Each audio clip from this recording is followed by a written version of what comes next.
माजी आमदार यांच्या अधिकृत पेजवरून जे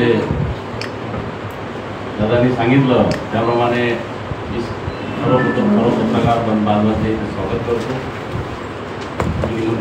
निमंत्रणाचा स्वीकार करून या पत्रकार परिषदेला उपस्थित झाले याबद्दल मी आपला आभारी आहे। आपल्या माझ्यावर जे तत्कालीन आमदार त्यांच्या अधिकृत पेजवरून त्यांच्या कार्यकर्त्याच्या माध्यमातून त्यांच्या चेलेचपाट्याच्या माध्यमातून आधारे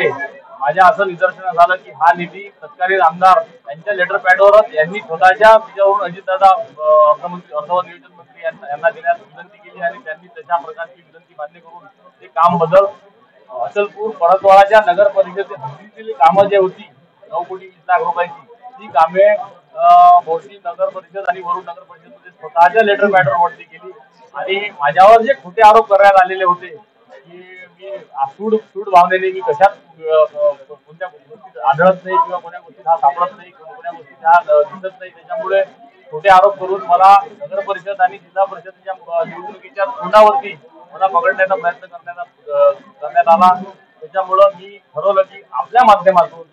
इलेक्ट्रॉनिक मीडियाच्या माध्यमातून मी या गोष्टीचा पूर्ण उहापोह केला पाहिजे आणि सगळं खरं चित्र खऱ्या जनतेसमोर हे मी आणलं पाहिजे। गेल्या 20 वर्षापासून बच्चू कडूंना 20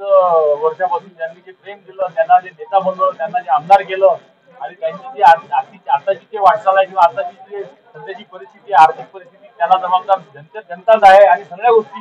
त्यांना जे प्रतिष्ठा मिळाली ते जनतेमुळे मिळाली। त्या जनतेच्या पाठीत खंजीर खुपसून फक्त पाडल्यामुळं त्यांना त्यांचे पांग त्यांचे जे त्याचे उपकार अशा प्रकारे बच्चू कडूंनी खेळण्याचा प्रयत्न करून या मतदारसंघातला निधी हा मोठी मतदारसंघात देण्याचं पाप त्यांनी केलेलं आहे। खऱ्या अर्थानं जनता यापुढेही त्यांना माफ करणार नाही आणि माझ्यावर खोटे आरोप करून त्यांनी जे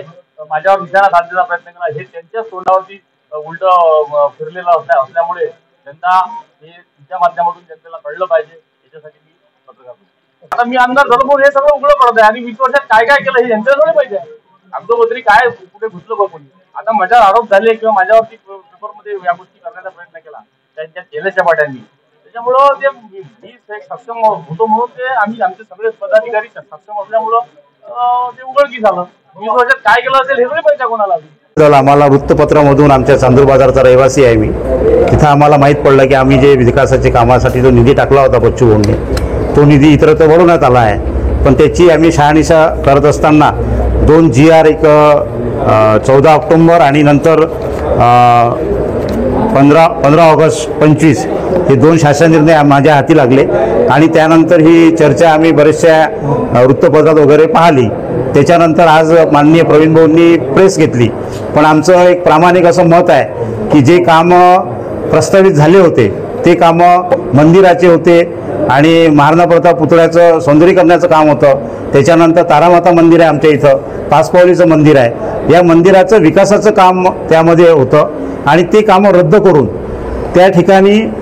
बेंचेस आणि सौर ऊर्जेवर चालणारे लाईट हे कामं प्रस्तावित करून आणि उर्वरित